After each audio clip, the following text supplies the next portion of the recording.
Hello, എല്ലാവർക്കും നമസ്കാരം. ഇന്ന് ഞാൻ വന്നിട്ടുള്ളത് നമുക്ക് ഊണിന് കറിയൊന്നും ഇല്ലാതിരിക്കുന്ന സമയത്ത് 2 തക്കാളി ഉണ്ടെങ്കിൽ നമുക്ക് അടിപൊളിയായിട്ടുള്ളൊരു കറി ഉണ്ടാക്കിയെടുക്കാം കേട്ടോ. അതിന് വേണ്ടിയിട്ട് ഞാനൊരു ചട്ടി ഇവിടെ ചൂടാക്കാനായിട്ട് വെച്ചിട്ടുണ്ട് കേട്ടോ. നല്ലപോലെ ചട്ടി ചൂടായി വരട്ടെ. ഇപ്പോൾ നല്ലോണം ചട്ടി ചൂടായിട്ടുണ്ട്. നമുക്കിതിലേക്ക് ആവശ്യത്തിനുള്ള വെളിച്ചെണ്ണ ചേർത്ത് കൊടുക്കാം കേട്ടോ. ഈ ചട്ടി ഞാൻ കുറേ നാളായിട്ട് ഉപയോഗിക്കാതെ വെച്ചിട്ടുണ്ടിരുന്നതാണ്.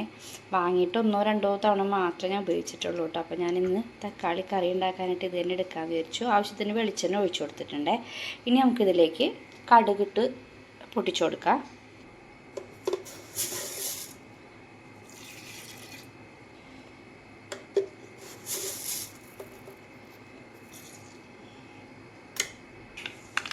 ഇപ്പോൾ കടുക് നല്ലോണം പൊട്ടുന്നുണ്ട് കേട്ടോ. നമുക്കിപ്പോൾ ഇതിലേക്ക് ഒരു സവാള കട്ട് ചെയ്തതും 2 പച്ചമുളകും കൂടി അരിഞ്ഞിട്ട് അതും കൂടി ഇതിലേക്ക് ചേർത്ത് കൊടുക്കാം.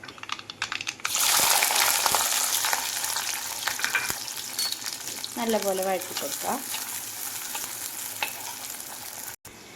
ഞാനിവിടെ ഒരു കഷ്ണം പുളി വെള്ളത്തിലിട്ട് വെച്ചിട്ടുണ്ട് കേട്ടോ. അത്രയും മതി പുളി, ഒരുപാട് പുളി വേണ്ട.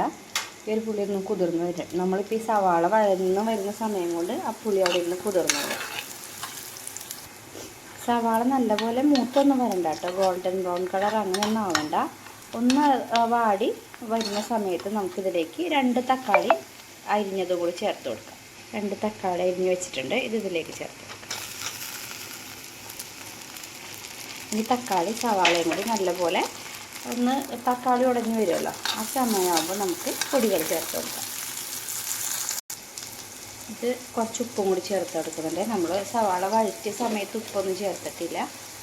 ആവശ്യത്തിനുള്ള ഉപ്പും കൂടി ചേർത്ത് കൊടുത്തിട്ട് നല്ലപോലെ വഴഞ്ഞ് വരട്ടെ. ഇനി ഇതിലേക്ക് നമുക്ക് നിറയെ കറിവേപ്പില ചേർത്ത് കൊടുക്കാം കേട്ടോ. നല്ലപോലെ കറിവേപ്പില ചേർത്ത് കൊടുക്കണേ. ഇതിൻ്റെ ഫ്ലേവറാണ് ഈ കറിയുടെ ടേസ്റ്റ്. ഇതിലേക്ക് നമുക്ക് 1/4 ടീസ്പൂൺ മഞ്ഞൾപ്പൊടി ചേർത്ത് കൊടുക്കാം. ഇനി എരിവിന് ആവശ്യത്തിനുള്ള മുളക് പൊടിയും കൂടി ചേർത്ത് കൊടുത്താൽ ഇത്രയും പൊടികൾ മാത്രമേ ചേർത്ത് കൊടുക്കുന്നുള്ളൂ. വേറെ മസാലകളൊന്നും ഇതിൻ്റെ ആവശ്യമില്ല. 1 ടേബിൾ സ്പൂൺ നിറയെ മുളക് പൊടി ചേർത്ത് കൊടുക്കാം. 2 പച്ചമുളക് നമ്മൾ ഓൾറെഡി ചേർത്തിട്ടുണ്ട്. ഇനി നല്ലപോലെ ഒന്ന് ഇളക്കി കൊടുത്ത്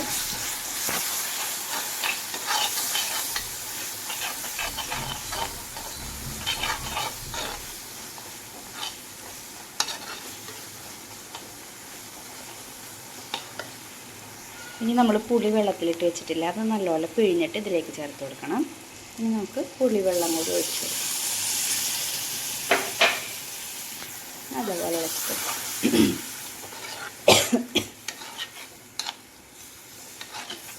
വേണമെങ്കിൽ ഉപ്പും പുളിയും നോക്കിയിട്ട് നമുക്ക് ഇതിലേക്ക് ഉപ്പ് വേണമെങ്കിൽ ചേർത്ത് കൊടുക്കാം. ചാറിന് ആവശ്യമായിട്ട് ഇനി ചാറ് വേണമെങ്കിൽ കുറച്ചുകൂടി വെള്ളം ചേർത്ത് കൊടുത്താൽ ഇത് ലൂസായിട്ട് ഗ്രേവി ആയിട്ട് കിട്ടും. ഞാനൊരു 1/4 ഗ്ലാസ് വെള്ളം കൂടി ഒഴിച്ച് കൊടുക്കുന്നുണ്ട്. ഇനി നമുക്ക് നല്ലപോലെ ഒന്ന് തിളപ്പിച്ച് എടുക്കാം.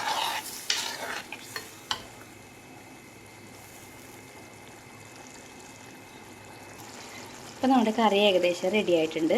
ഇത് നമുക്ക് ചോറിൻ്റെ കൂടെയും പുട്ടിൻ്റെ കൂടെയൊക്കെ അടിപൊളി ടേസ്റ്റാണ് കേട്ടോ. നിങ്ങളൊന്ന് ഉണ്ടാക്കി നോക്കിയിട്ട് നിങ്ങളുടെ കമൻറ്റ്സ് അറിയിക്കണം കേട്ടോ. ഇത്രേ ഉള്ളൂ, സിമ്പിൾ റെസിപ്പിയാണ്. നമുക്ക് രാവിലെയൊക്കെ ഉണ്ടാക്കിയിട്ട് കുട്ടികൾക്ക് വേണമെങ്കിൽ കൊടുത്തയക്കാം. ഉച്ചയ്ക്ക് ചോറിന് കറിയില്ലെങ്കിൽ പെട്ടെന്ന് ഉണ്ടാക്കാം. അങ്ങനെ കുറേ കാര്യങ്ങൾ ഈ ഒറ്റ കറി കൊണ്ട് നടക്കും കേട്ടോ. പുട്ടിൻ്റെ കൂടെയാണ് സൂപ്പർ ടേസ്റ്റാണ്. അപ്പോൾ ട്രൈ ചെയ്ത് നോക്കണേ. നമ്മുടെ ചാനൽ ഇതുവരെ സബ്സ്ക്രൈബ് ചെയ്യാത്തവരുണ്ടെങ്കിൽ സബ്സ്ക്രൈബ് ചെയ്യുക, ലൈക്ക് ചെയ്യുക, ഷെയർ ചെയ്യുക, കമൻറ്റ് ചെയ്യുക.